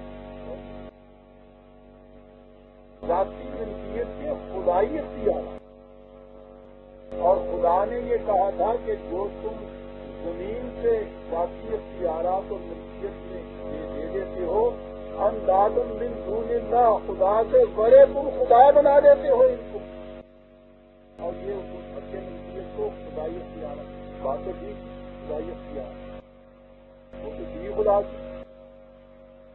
میں پوچھ یہ رہا ہوں، یہ 3 سکے میں نے دیے ہیں، عزیزہ نے میں آگے چلوں گا تو اور سکوں میں بھی آ جائے۔ قرآن کریم نے نسلی امتیازات، نسلی افتخارات ان کو جج کے ساتھ کہہ دیا کہ ہر انسان پیدائش کے اعتبار سے انسان ہونے کی جیس سے یکساں واجب التکلیم ہے. نبی اکرم صلی اللہ علیہ وسلم نے جیسے نماز عظیم خطبہ کے اندر آخری بات یہ عرض کی تھی کہ یاد رکھو تمہارا خدا بھی ایک ہے، اصل کے اعتبار سے انسانیت بھی ایک ہے. نہ کالے کو گورے پہ کوئی فخر ہے، نہ گورے کو کالے پہ کوئی فرق بنے امتیاز، نہ عربی کو اجمی پر، نہ اجمی کو عربی پر. تمام انسان مساوات کی حیثیت سے، اور عملاً یہ کر کے دکھا دیا کہ حبش کے غلام بلال کو سید نا بلال کہہ کے پکارتا تھا، قریش کا سب سے عظیم عمر اور ابو بکر. دوسری جگہ جاتا پھر مزید کی آزاد آپ کے یہاں، پھر آپ کے یہاں قوم بنی نسل کے اعتبار سے، پھر عقل نے اپنے تجرباتی طریقے سے دیکھا کہ بڑی باطل ہے یہ چیز، تعداد کے اعتبار سے تو ہر بچہ کا پتہ ہے. عزیزان من، اور تو اور آپ کا ہمسایہ ملک دنیا میں سب سے آخر میں ہے یہ عقل اور فکر اور علم و تدبر اور روشنی کے اعتبار سے. آج تک وہ قوم گائے کو اپنا معبود نہیں مانتی. اس قوم نے بھی ذاتوں اور گوتوں کی تمیز ہوتی، ورنوں کی تمیز ہوتی بتا دی، حالانکہ ان کے دیش کے ذریعے کی روح سے یہ چیز حرم کا جز تھی، انہوں نے بھی اپنے ہاتھ میں. لیکن ساری دنیا میں جاتی چلی جائے، پھر مسلمان صاحب سے آپ اور مسلمانوں نے کہ آپ کے ہاں کی ملت اسلامیہ پاکستانیہ جن کا لکھا ہوا ہے کہ اسٹیٹ کا ریلیجن بھی مذہب ہوگا، یہ آج بھی سب سے آخر میں یہ آج بھی پٹھان پنجابی سندھی بلوچی کی ٹرم میں گفتگو کر رہی یکسر اسلام کے خلاف. کسی ایک جنگ میں رسول اللہ صلی اللہ علیہ وسلم کے زمانے میں دو سپاہی آپس میں کہیں لڑ پڑے تو ان میں سے ایک سپاہی نے غیر شعوری طور پر نبنستہ آواز دی، وہ پرانے تصور کے مطابق آواز دی اپنے خاندانوں کے آنا میری مدد کو. دوسرے نے سنا تو اس نے اپنے قبیلے والے کو آواز دی آنا میری مدد کو. حضور کے گوش مبارک میں یہ بات پڑی، باہر آ گئے، سخت برافروختہ تھے اور انہوں نے کہا تم میری زندگی میں ہی جاہلیت کے طرز عمل کی طرف چلے جا رہے ہیں. مدد کے لیے آواز دینی ہے، سربراہ مملکت کو تو دو، اپنے اولی الامر کو دو، اپنے کسی بھائی کو آواز دو، یہ قبیلوں کو آواز دے رہے ہو. آج ان نسلوں کی بنا پر کہ جن کے تعین کا بھی کچھ علم نہیں ہے ہم کہ یہ کیسے ہوئی تھی، آج کہا جا رہا ہے صاحب خدا کر کے ایک تصور تھا جو تاریخ پاکستان کے دوران دیا گیا کہ تمام مسلمان اسلام کی جہت سے ایک قوم ہے، ایک چیز تھی جو اسلامی وہاں دی گئی ہے جس کی میزان بات الرغم اس کے کہا جا رہا ہے کہ اب یہاں 5 پہلے تھیں، ایک تو الگ ہو گئی وہاں، اور یہاں اب 4 قومیتیں بس. بیسس ان کا عزیزان من آج کے غیر مسلم کافر و مشرک بھی بیسس کم از کم وطن کی حدود تو بنا رہے ہیں، یہاں نسلی بیسس بنایا جا رہا ہے. میں نے کہا ہے نا کہ جو چیزیں دنیا ساری چھوڑ رہی ہے، دنیا میں آج کہیں بھی یہ ذات پات کی چیز جو ہے، اسرائیل یہاں تو ہونا چاہیے تھا، ان کا مذہب ہی قومی ہے، باقی جگہ یہ نسلی تشخص جو تھا یہ ختم ہو گیا ہے. اس کے اوپر محققین نے کتابیں لکھی ہیں کہ یہ ریشل جو ڈسکریمنیشن ہے، نسلی امتیاز، وہ کہا ہے کہ اس کی کوئی حقیقت ہی نہیں ہے. دنیا یہاں آ گئی ہے. میں پوچھتا یہ ہوں کہ جس زمانے میں ساری دنیا نسلی افتخار کے اندر جکڑی ہوئی تھی، اس زمانے میں قرآن نے ایک زندگی کا اصول دیا، نظام کی ایک بنیاد دی کہ تمام انسان پیدائش کے اعتبار سے یکساں واجب التکریم ہے، کسی کو کسی پہ فخر حاصل نہیں، پیدائش کے اعتبار سے. کہو کہ اس 1400 سال کے اندر عقل انسانی یا انسان اس اصول کے اوپر آیا ہے یا اس اصول کے اوپر جمے ہوئے بیٹھا ہے جو اس زمانے میں مسلط تھا ساری دنیا کے اوپر؟ کہیے یہ کون سے اصول کی فتح ہے، کون سے اصول کا غلبہ ہے؟ دین الحق کا غلبہ ہے یا دین باطل کا غلبہ ہے؟ یہ ہے وہ حقیقت جو قرآن نے کہی، والذی ارسل رسولہ بالہدی ودین الحق لیظہرہ علی الدین کلہ ولو کرہ المشرکون. یہ تھی جو حقیقت اس نے کہی کہ خدا نے ایک رہنمائی کا ایک ضابطہ بھیجا، ایک نظام زندگی بھیجا جو حقیقت پر مبنی ہے، اور تم دیکھو گے کہ یہ نظام ساری دنیا کے باطل نظاموں کے اوپر غالب آ کے رہے گا ایک دن۔ ہاں یہ چیز مشرکین کو کتنی ہی ناگوار کیوں نہ گزرے۔ آگے سنیے عزیزان من، اور پھر بات دیجیے قرآن کے رب کی۔ بنیادی چیزیں دو ہی تھیں۔ اصل میں ملوکیت بھی خود قائم نہیں ہوتی، ایک شخص ایک فرد میں قوت ہی کیا ہوتی۔ ملوکیت قائم ہوتی ہے مذہبی پیشوائیت کے سہارے اور نظام سرمایہ داری کے سہارے۔ وہ تمام رزق کے جتنے ذرائع ہوتے ہیں وہ اپنے ہاتھ میں لیتا ہے، اور مذہبی پیشوائیت کہتی ہے کہ یہ خدا کی طرف سے اختیارات ہیں جسے دیے ہوئے ہیں۔ سکے اصل میں سمٹ کے دو ہی رہ جاتی ہیں، مذہبی پیشوائیت اور نظام سرمایہ داری۔ میں نے عرض کیا ہے نا کہ ملوکیت بھی ایک بادشاہ کا نام نہیں تھا۔ ملوکیت کے معنی ہے انسانوں کے وضع کردہ قوانین کے تابع نظام زندگی بسر نظام متشکل کرنا، خواہ وہ ایک سستی موروثی چیز ہو، خواہ جمہوریت ہو، یہ بھی ملوکیت ہوتی ہے۔ اور ملوکیت کا سارا مدار ہوتا ہے رزق کے سرچشموں کو اپنے ہاتھ میں لینا۔ اردو اقبال نے کہا ہے نا کہ بادشاہت جو ہے وہ چنگیز اور وہ پرویز پہ نہیں ہے، وہ سنتا غیر کی کھیتی پہ ہو جس کی نظر۔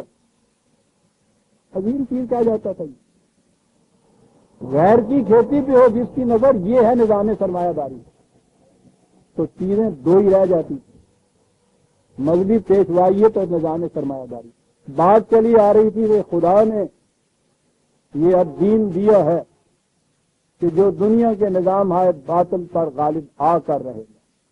یہ بات کہی نا یہاں، سنیے آگے کیا کہتا ہے۔ یا ایھا الذین آمنوا ان کثیرا من الاحبار والرہبان لیاکلون اموال الناس بالباطل ویصدون عن سبیل اللہ۔ یاد رکھو سب سے پہلے اس کے راستے میں مذہبی پیشوائیت کھڑی ہوگی۔ یاد رکھو یہ احبار اور رہبان دونوں ہی لے آیا، اہل شریعت اور ارباب طریقت، مولوی اور پیر، احبار اور رہبان دونوں کو لے آیا۔ یصدون عن سبیل اللہ، یہ ہیں جو انسانیت کو خدا کے راستے کی طرف نہیں آنے دیتے۔ کہا ان میں سے تم اکثریت کی یہ کیفیت دیکھو گے کہ لوگوں کی کمائی کے اوپر زندگی بسر کرتے ہیں۔ خود سرمایہ داری یہاں سے شروع ہو گئی، لوگوں کو خدا کے راستے کی طرف نہیں آنے دیتے۔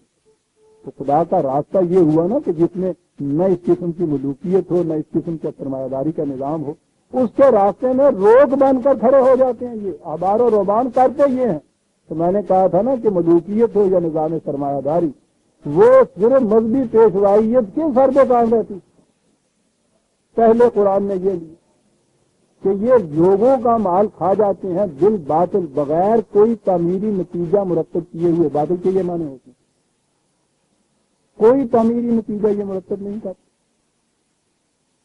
اور کھا جاتے ہیں دوسروں کی کمائی، خود محنت نہیں کرتے، کما کے کوئی نہیں کھاتا ان میں سے، آپ دیکھ لیجیے آج۔ اور لوگ اور خدا کے راستے کی طرف انسانیت کو نہیں آنے دیتے، کہ اس میں ان کا اپنا وجود ختم ہوتا ہے، ان کے آقائے نعمت کا وجود ختم ہوتا ہے، ہاں وہ موروثی بادشاہت ہو یا جمہوریت کا وہ نظام ہو کہ جو خدا کے اٹل قوانین کے اوپر مبنی نہ ہو، وہ ختم ہو جاتا ہے۔ یہ بتایا ایک ہی آیت ہے عزیزان من، دو آیتیں بھی نہیں۔ والذین یکنزون الذھب والفضة ولا ينفقونها فی سبیل اللہ فبشرهم بعذاب۔ اور دوسرے وہ لوگ جو ادھر ادھر سے وہ دولت اکٹھی کرتے چلے جاتے ہیں، سمیٹتے چلے جاتے ہیں، اور اسے انسانیت کی راہ میں صرف کرنے کے لیے پورا فبشرهم بعذاب دردناک عذاب کی عام ترجمہ دیجیے، بشارت دے دے یا اعلان دردناک عذاب۔ حالانکہ مال و دولت والا یہ سمجھتا ہے کہ وہ کسی قسم کے عذاب و سزا میں مبتلا ہی نہیں ہو سکتا، کہتا ہے ان کو یہ بشارت دے دے۔ کہا تھا نا کہ یہ ہمارا دیا ہوا نظام غالب آ کے رہے گا باقی ادیان کے اوپر۔ جب یہ غالب آئے گا تو اس نظام کے مدعی اور حامل یا اس پہ عمل کرنے والے ایک علم ناس عذاب میں گرفتار ہے۔ یوم یحما علیہا فی نار جہنم تقوی بہا جباہہم وجنوبہم وظہورہم ھذا ما کنزتم لانفسکم فذوقوا ما کنتم تکنزون۔ کیا الفاظ ہے!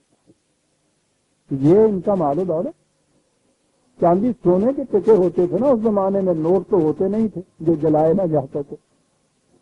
کہا ان کو تپایا جائے گا، ایک تمثیلی انداز ہے بیان کرنے کا، تپایا جائے گا ان کو جہنم کی آگ میں، پھر اس سے داغا جائے گا ان کی پیشانیوں کو، ان کی کمر کو، ان کے پہلوؤں کو، اور کہا جائے گا کہ یہ وہ چیز ہے، مال ہے جسے تم نے جمع کر کے رکھا تھا لِأَنفُسِكُمْ، اپنی ذات تک کے لیے۔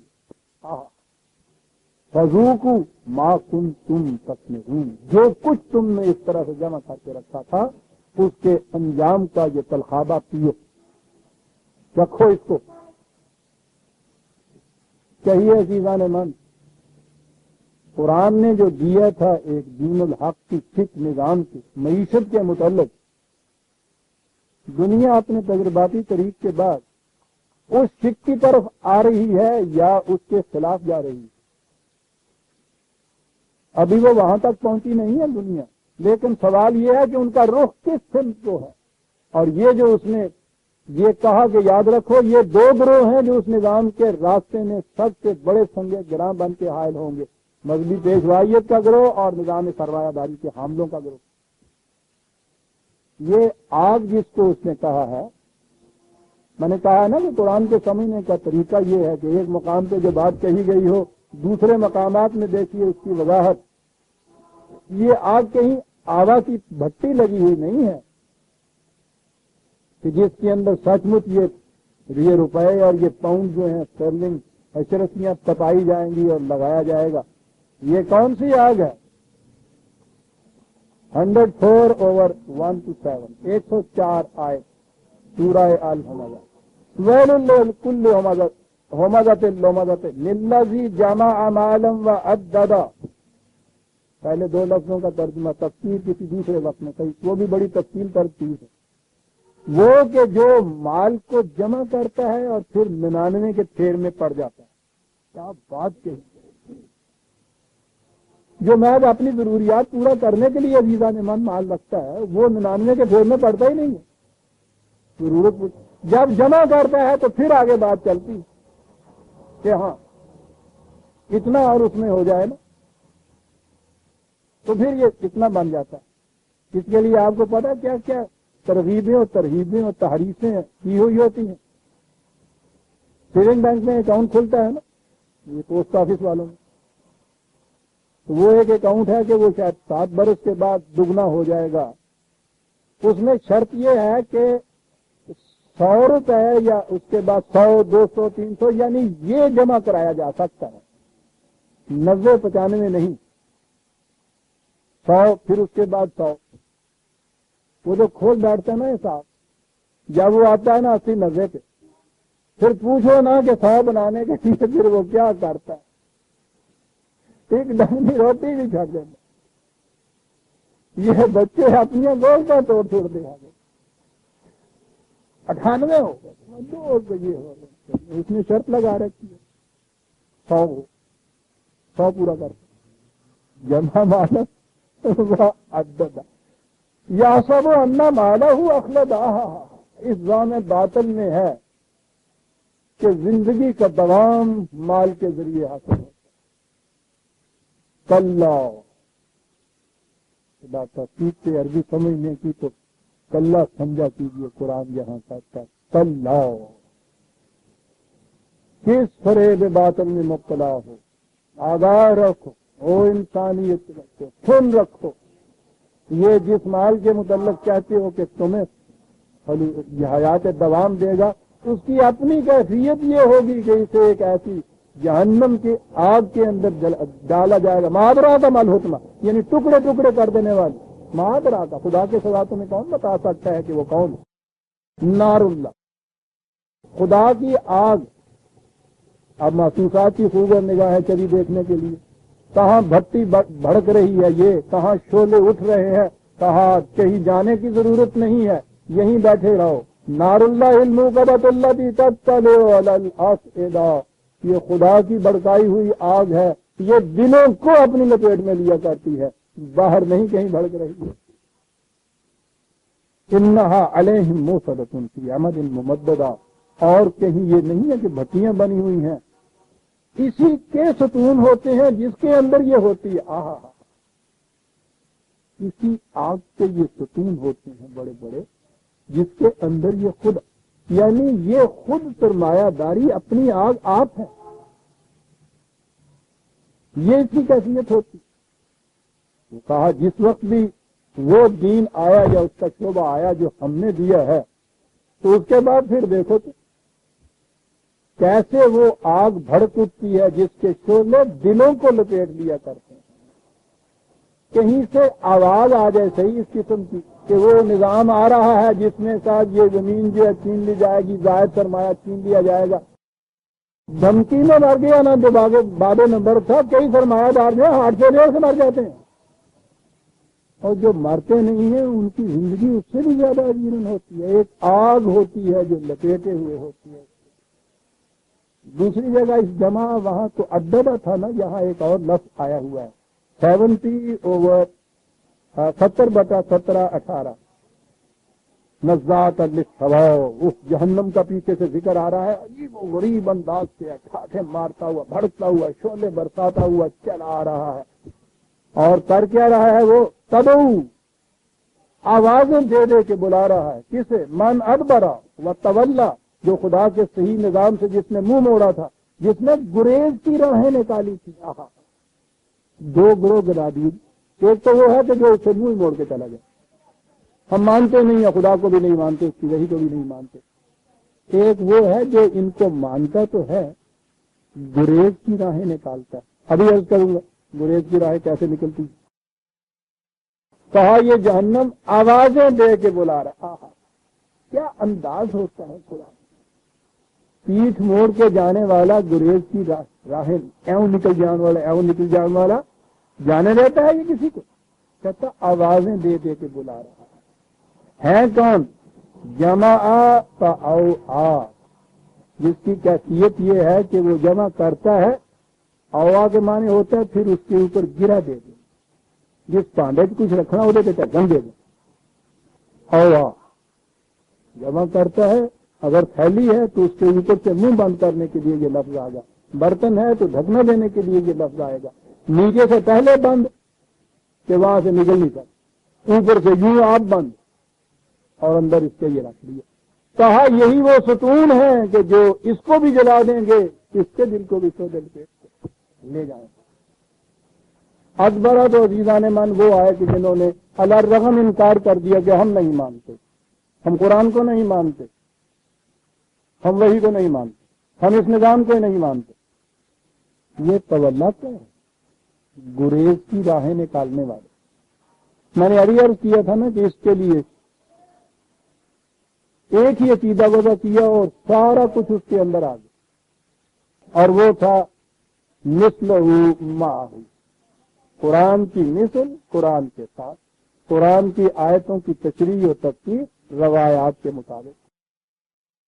سن لیجیے گا نے مان، یہ حدیث ہے آپ کے ہاں بخاری، یہ صحائح ستہ جن میں صحیحین سب سے زیادہ بخاری اور مسلم معتبر ترین کتابیں ہیں ان کی حدیث، کہ جب یہ آیت نازل ہوئی، یہ آیت وہاں لکھی ہوئی کہ جب یہ آیت نازل ہوئی تو صحابہ میں اس سے بڑا اضطراب پیدا ہوا، تو بائی خاندان تھا نو زمانے کے عزیزان من، صحابہ کبار کے دل میں اس سے اضطراب پیدا ہوا، یعنی یہ سرمایہ دار کہ یہ آرڈیننس کیا آنے لگ گیا، بڑا اضطراب پیدا ہوا کہ اب کیا ہوگا۔ بیٹھ کے انہوں نے مشورہ کیا کریں کیا، ان میں سے حضرت عمر کو چنا گیا، انہوں نے کہا کہ کوئی بات نہیں، میں یہ بات تمہاری رسول اللہ سے جا کے کرتا ہوں۔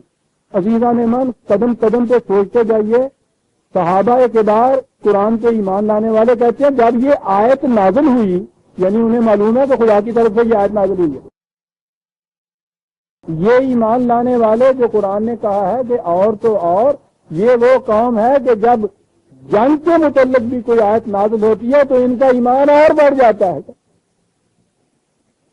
ان کے متعلق کہا جا رہا ہے کہ وہ جب یہ آیت نازل ہوئی صحابہ کو معلوم خدا نے حکم بھیجا ہے، ان میں اضطراب پیدا ہوا. اب اس کے بعد کوشش یہ ہے کہ یہ آیت کسی طرح نہ رہے یا کچھ اور نکل آئے شکل اس میں سے. صحابہ یہ سوچتے ہیں اور ان سب میں سے چنتے کس کو ہیں؟ تو حضرت عمر کو چن رہے ہیں. یعنی وضع کرنے والے کو یہ بھی ذہن میں نہیں آتا کہ کسی مالدار کو تو چنوں جس کے تہمت کے اوپر 12 پابند لگے ہوئے تھے، اسے چنا جاتا.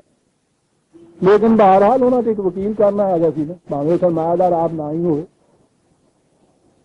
اور وہ بھی وہ کہتے ہیں میں لے آیا. وہ رسول اللہ کے پاس جاتے، عزیزہ نے من معاذ اللہ کر کے بیان کرتا ہوں، روایت یہ حدیث بیان کر رہا ہوں بخاری. رسول اللہ کے پاس گئے، ان سے جا کے کہا کہ یہ آپ نے کیا کہہ دیا، آپ نے کیا کہہ دیا، معاذ اللہ. کہا کیا ہوا؟ کہنے لگے اس سے تو صحابہ کے اندر بڑی تشویش پیدا ہوگی، گڑبڑ پیدا ہوگی، اس طرح ہے یہ معلوم جمع کیا جا سکتا ہے. آپ مسکرائے. انہوں نے کہا کہ ان سے جا کے کہو کہ نہیں، انہیں یہ معلوم نہیں کہ اس کے ساتھ جو کچھ میں تجویز بتا رہا ہوں کوئی چیز وجہ تشویش اس میں نہیں ہوگی. آپ فرمائیے. کہا ان سے جا کے چاہیے کہ مال جتنا جی چاہے جمع کرو، سال کے بعد اس میں سے اگر 2.5% دے دیا کرو تو باقی سارا مال جتنا ہے حلال و طیب ہو جائے گا. کہا کہ اس کے بعد حضرت عمر وہاں سے خوش آئے، صحابہ سے آ کے جو کہا تو کہا ہے کہ انہوں نے نعرہ تکبیر بلند کیا، اور مارا اللہ میاں معاذ اللہ مارا نا، اور آیت نازل کا. آپ نے دیکھا کہ ادبرا اور تولا کی تفسیر کیا ہو رہی. ایک تو وہ تھے کہ جنہوں نے اللہ رنگ کہا کہ نہیں ہم مانتے نہیں ہیں، ہم اس کو مانیں گے. ٹھیک ہے، نہ ماننے والا ہے. ایک وہ ہے جو گریز کی راہیں نکالتے ہیں، اور گریز کی راہیں عزیزان من پھر کسی اتحادی مسئلے کی روح سے نہیں نکالتے. یہ چیز صحابہ اعتبار کی طرف، حضور نبی اکرم صلی اللہ علیہ وسلم کی طرف، کہ جن کی اپنی زندگی اسی بخاری میں آگے چل کے یہ لکھا ہوا ہے کہ حضور جب مرض الموت میں گرفتار ہوئے تو کبھی کبھی بے ہوشی طاری ہو جاتی تھی، ہوش آیا، بیوی سے کہا حضرت عائشہ کے حجرے میں تھے آپ رضی اللہ تعالیٰ عنہ، کہا کہ آج صبح یعنی کہا کہ گھر میں کوئی سکہ تو نہیں ہے، کوئی روپیہ پیسہ تو نہیں ہے. انہوں نے کہا کہ آج صبح 7 دینار آئے ہیں، وہ رکھے ہیں. آپ نے کہا کہ اسے انہیں جلدی سے بیت المال میں جمع کرنے کے لیے وہ آئے ہوں گے نا، کہ انہیں جلدی سے بیت المال میں بھیجے جمع کرنے سے قبل اس کے نہ جاؤں، تاکہ یہ نہ ہو، یہ ہے حضور کے الفاظ، یہ نہ ہو کہ میں قیامت میں خدا کے حضور جب جا کے حاضر ہوں تو وہاں مجھے بتایا جائے کہ تم اس حالت میں دنیا میں آئے کہ تمہارے گھر کے اندر یہ دولت جمع تھی.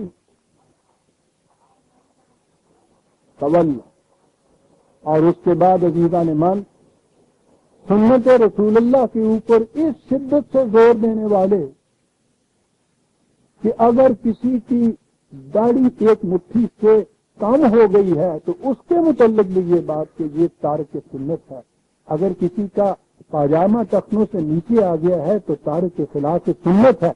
یہ سارے سنت رسول اللہ کے اوپر اتنی تاکید کرنے والے، رسول اللہ کی یہ سنت کبھی نہیں ان کے ذہن میں آئی کہ انہوں نے مرنے سے پیشتر یہ کہہ دیا تھا کہ اگر 7 روپے بھی گھر کے اندر ہے تو ان کو جلدی سے بھیجو، گھر کے اندر فاضلہ دولت نہ کہیں رہ جائے.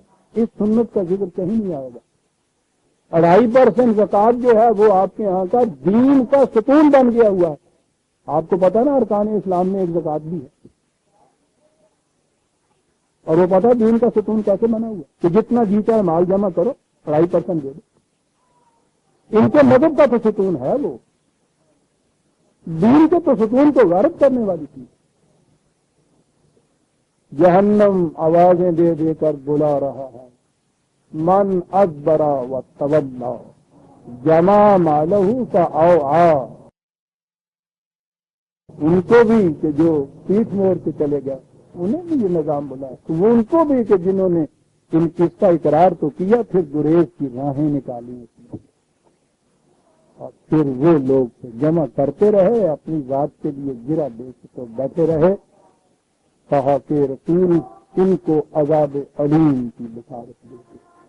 عزیزان من دعویٰ یہ تھا والذی ارسل رسولہ بالہدی ودین الحق لیظہرہ علی الدین کلہ، خدا نے یہ نظام بھیجا ہے ایک دنیا میں، اور تم دیکھو گے کہ یہ تمام باطل کے نظاموں کے اوپر غالب آ کے رہے گا، ہاں مشرکین کو یہ کتنا ہی ناگوار کیوں نہ گزرے۔ اور میں کیا یہ رہا تھا کہ اس کے اعتراضات بھی اس لیے پڑھتے ہیں اور جنونلی وسوسے بھی اس لیے بیدار ہوتے ہیں کہ ہم نے اب دین کی جگہ تو مذہب کو لے لیا اور اسلام کی جگہ مسلمانوں کو لے لیا، مذہب بھی کسی دوسرے مذہب میں غالب نہیں آ رہا اور مسلمان تو ساری دنیا کے اندر ضرور و خوار ہو رہے ہیں، اور اس کے بعد پھر دعویٰ یہ ہے جو قرآن نے دیا، اس کی کوئی بات سمجھ میں نہیں آتی کسی کو۔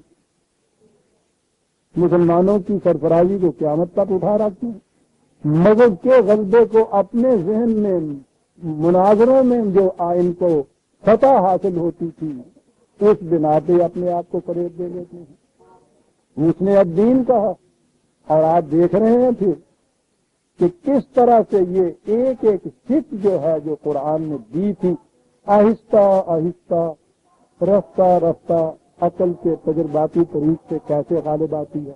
اس طریق کے لیے قرآن نے کہا تھا نا کہ خدا کا ایک ایک دن ہزار ہزار سال کا ہوا کرتا ہے، اور اس نے کہا تھا کہ اگر کوئی جماعت اس کو لے کے اٹھے تو پھر یہ تمہارے حساب و شمار سے یہ دین قائم ہو جاتا ہے۔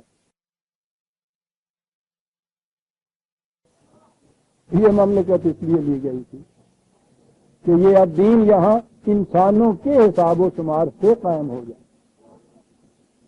لیکن مسلمان کی یہاں بھی کیفیت وہی مذہبی پیشوائیت، وہی نظام سرمایہ داری، جس راستے کے اندر کھڑا ہونے والا تولا کی راہیں نکالی ہوئی ان کو انہوں نے اسلام قرار دیا ہوا ہے، ان کی حفاظت ان دونوں کی ذمہ داری ہے، صاحب اسے پورا کر رہے ہیں۔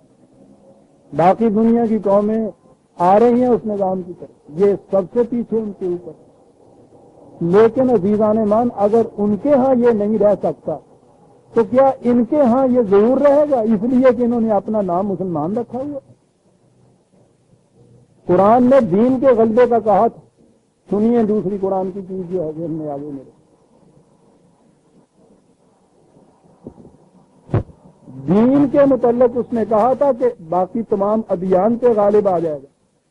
جہاں تک اس قوم کا تعلق ہے،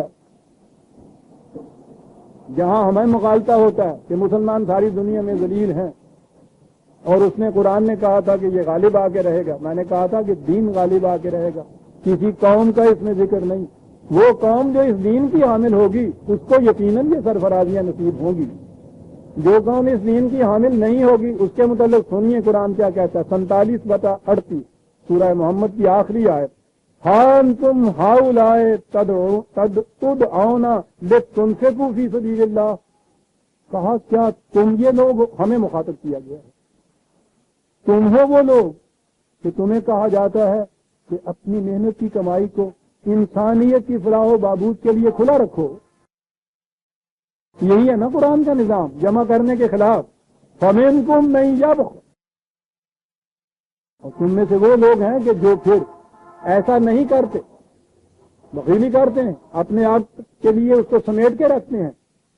وَمَن يَبْخَلْ فَإِنَّمَا يَبْخَلُ عَن نَفْسِهِ، جو اس کو اس طرح سے عجیب الفاظ ہیں، معروم رکھتا ہے، بخلا کے معنی ہوتا ہے کسی کو اس سے معروم رکھنا، کہتا ہے کہ جو اس طرح سے جمع کر کے دوسروں کو اس سے محروم رکھتا ہے، یبخل عن نفسہ، وہ اپنے آپ کو اس سے محروم رکھتا ہے۔ دیکھو گے تم، وہ خود اس سے محروم رہے گا۔ واللہ الغنی وانتم الفقراء، مت سمجھو کہ خدا کے راستے میں 4 ٹکے خیرات کے دے دیے، اللہ کے نام پہ دیا، اللہ کو تمہاری کیا پرواہ پڑی ہوئی ہے، محتاج تو تم ہو۔ سنیے وہ وَإِن تَتَوَلَّوْا، وہاں یہ تھا نا ادبرا وتولا، وہی لفظ یہاں آیا ہے عزیزان من، اگر تم اس سے گریز کی راہیں نکالو گے یستبدل قوما غیرکم، تو وہ تمہاری جگہ ایک اور قوم کو لے آئے گا، ثم لا یکونوا امثالکم، وہ تمہارے جیسی قوم نہیں ہوگی، وہ قوم ہوگی جو خدا کے اس دین کو قائم کرے گی۔ تو قوم کے متعلق تو اس نے یہ کہہ دیا، یہ تو نہیں کہ تم مسلمان نام رکھا کے جون سا جی چاہے اپنے یہاں نظام زندگی راج کرو اور تم غالب آ جاؤ باقی اقوام کے اوپر۔ وہ کہتا تمہاری جگہ دوسری قوم آ جائے گی، یہ ہے وہ چیز۔ یہ جو ہے قوموں کے استقبال اور استخلاف کا قانون، ایک قوم کی جگہ دوسری قوم کے آ جانے کا قانون، وہ کہتا ہے۔ اور یہی معاشی نظام کے سلسلے میں کہا ہے دیوانے نے کہ اگر یہ معاشی نظام جو قرآن نے دیا ہے نہ قائم کرو گے تو یاد رکھو تمہاری جگہ پھر دوسری قوم لے لے گی، اور وہ تمہارے جیسی تمہاری مثال نہیں ہوگی، وہ اس نظام کو قائم کرے گی۔ اس لیے عزیزان ایمان، یہ نہ کہیے کہ مسلمان ذلیل ہیں، ان کا کیا ہے، یہ تو مٹی ہوئی قوم ہے۔ اس قوم کی جگہ کوئی قوم لے گی کہ جو قرآن کے اس نظام کو عملاً نافذ کرے گی۔ لیکن یاد رکھیے یہ نظام، اس کے الگ الگ جز یا ٹکڑے یا حصے نہیں کیے جا سکتے، نظام کلی ہوتا ہے۔ آگے آتا کافتن، فادخلوا فی السلم کافتن، نظام میں پورے کے پورے داخل ہونے والی بات ہے۔ انسانیت اپنے اس طریقے سے نو انسانی اس کے ایک ایک ٹکڑے کو، حصے کو، جز کو لیے آ رہی ہے، کوئی بات نہیں۔ اس سے وہ قرآنی نظام کے حامل نہیں ہو جاتے، اس نظام کے مختلف گوشوں کو اپناتے۔ اس طرح سے ہی نسل انسانی جب ان تمام گوشوں کو دیکھ اور اس بنیاد کو لے لے گی جس کے اوپر یہ نظام قائم ہے، بنیاد خدا کے ایمان کے یہ اقدار اور یہ اصول غیر متبدل، مقافات عمل سے ایمان سے ہمارے ہر عمل کا نتیجہ مرتب ہو کر یہاں جب آ جائے گی تو وہ قوم ہوگی جو اس قوم کا جگہ لے لے گی، جو قوم اس میں ہی ہے، غیر قرآنی نظام کی حامی